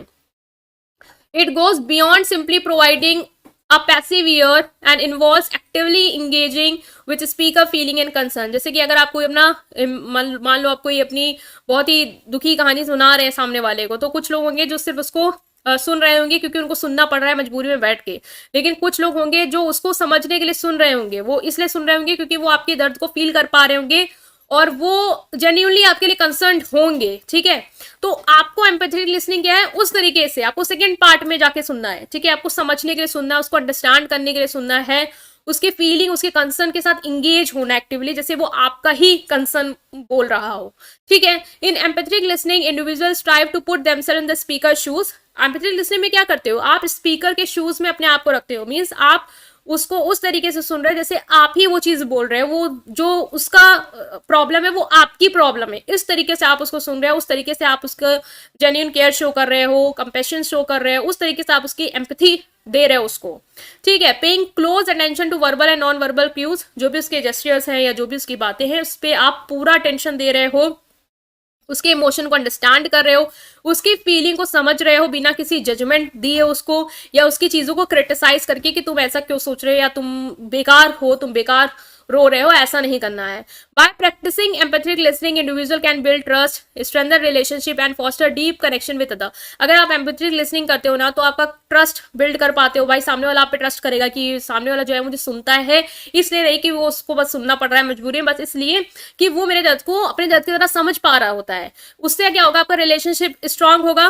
ठीक है, कनेक्शन आपका डीप होगा और ओपन और ऑनेस्ट कम्युनिकेशन को अलाउ करता है, इनकरेज करता है। भाई म्यूचुअल अंडरस्टैंडिंग होगी, कि सपोर्टिव इन्वायरमेंट होगा, एक दूसरे को समझोगे, रिस्पेक्ट करोगे, वैल्यू करोगे। Empathetic listening is particularly valuable in situation where individual are facing challenges, seeking support, expressing vulnerable emotions. Empathetic listening कहाँ पे आपकी सबसे ज्यादा वैल्यूबल होती है? जहां पे इंडिविजुअल चैलेंजेस फेस कर रहा है, लाइक जो सामने वाला जो आपसे बोल रहा है, जो आपको कम्युनिकेट कर रहा है, वो कोई बहुत बड़ी प्रॉब्लम में है, उसको सपोर्ट चाहिए, वो उसके इमोशन जो है वो वल्नरेबल है, वो ऐसे इमोशन एक्सप्रेस कर रहा है जो उसे हैंडल नहीं हो रहा है, तो वहां पे आपको कंपैशन लाना है, वहां पे आपको एम्पैथी लानी है, ताकि लिसनर को आप कंफर्ट दे पाओ, उसको रिएश्योर कर पाओ कि आप उसकी हेल्प के लिए हो, उसकी वेलबींग को एनहांस कर पाओ और पॉजिटिव आउटकम दे पाओ। भाई उसके इंटरेक्शन से सुन के सुनना ही नहीं है, समझ रहे हो उसको, तो उसको सोल्यूशन दे पाओ, उसको उस चीज से, उस प्रॉब्लम से बाहर ला पाओ। ठीक है, उस तरीके से आपको एम्पैथेटिक लिसनिंग करनी होती है। तो एम्पैथेटिक लिसनिंग कोई बहुत ही वो नहीं है कि कहाँ से आ गया, ये क्या होता है, ये एक आपके लाइफ में होता होगा। आप अपने फ्रेंड्स में भी बहुत लोग होते होंगे जो अपनी ऐसी प्रॉब्लम शेयर कर रहे होते होंगे जिसमें आप हंस नहीं सकते हो, आपको समझनी होगी, लाइक उनकी कोई फैमिली प्रॉब्लम है या उनका कोई रिलेशनशिप प्रॉब्लम है, तो फिर आपको वहां पे एम्पैथी लानी होगी, उस तरीके से सुनना होगा, ना कि मजाक उड़ाना या तुम्हारी भी ऐसी प्रॉब्लम है उस तरीके से नहीं होना।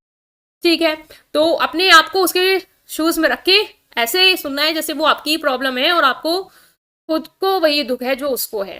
ठीक है, ठीक है गाइस, सो आई होप कि आप ही समझ पाए जो भी हमने पेपर यहाँ पे सॉल्व किया बिजनेस कम्युनिकेशन का। ठीक है, मेरी तबियत नहीं ठीक है, देन टू मैंने आपके लिए वीडियो रिकॉर्ड करी है ताकि मैं आपको एक्सप्लेन कर पाऊँ। ठीक है, सो अवॉइड करेगा जो भी मतलब अगर वॉइस में भी आपको चेंज लग रहा है या कुछ भी, सो आई विल रिकवर। और हम नेक्स्ट इंपॉर्टेंट क्वेश्चन सीरीज में और भी पेपर को डिस्कस करने वाले हैं फर्दर। सो लाइक करेंगे, कमेंट करेंगे, शेयर करेंगे, प्लीज शेयर करिए अपने फ्रेंड्स के साथ, सब्सक्राइब दिस चैनल हुआ न्यू, राइट। Thank you.